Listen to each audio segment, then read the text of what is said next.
Every day, Sir Topham Hatt came to the station to catch his train. "Hello," he always said to Thomas.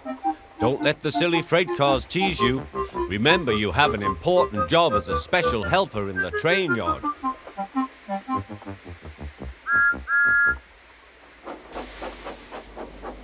There were lots of freight cars, and Thomas worked very hard pushing and pulling them into place.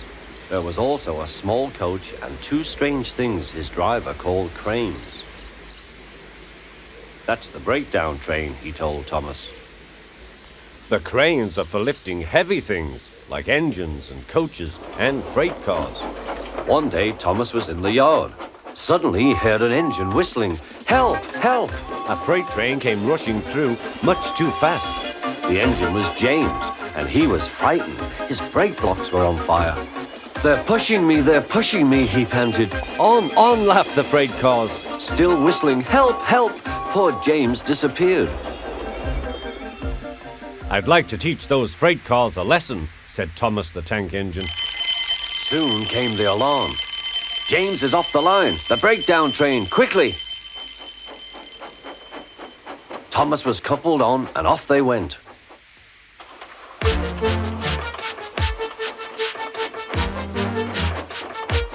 Thomas worked his hardest. "Hurry, hurry, hurry," he puffed.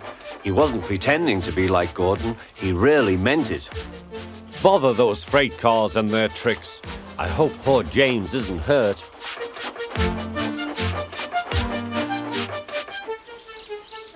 James's driver and fireman were feeling him all over to see if he was hurt. "Never mind, James," they said. "It was those silly freight cars on your old wooden brakes that caused the accident." Thomas pushed the breakdown train alongside. Then he pulled away the unhurt freight cars. Oh dear, they groaned. Serves you right, puffed Thomas. He was hard at work, puffing backwards and forwards all afternoon. This'll teach you a lesson, he told the freight cars. And they answered, yes it will.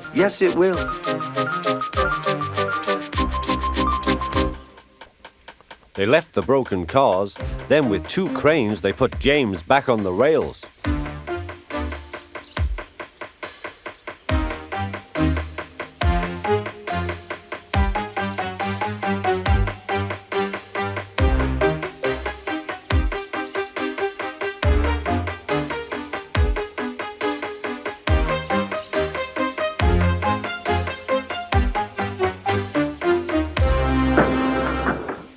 He tried to move, but he couldn't, so Thomas helped him back to the shed.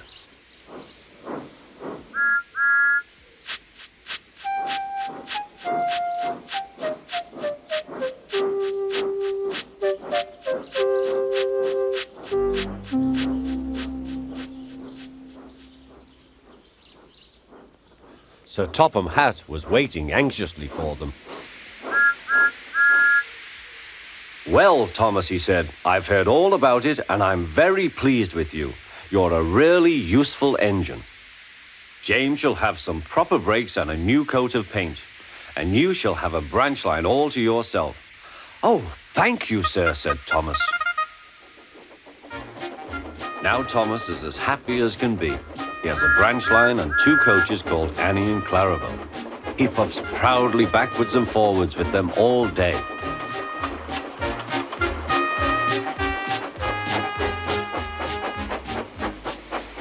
He is never lonely.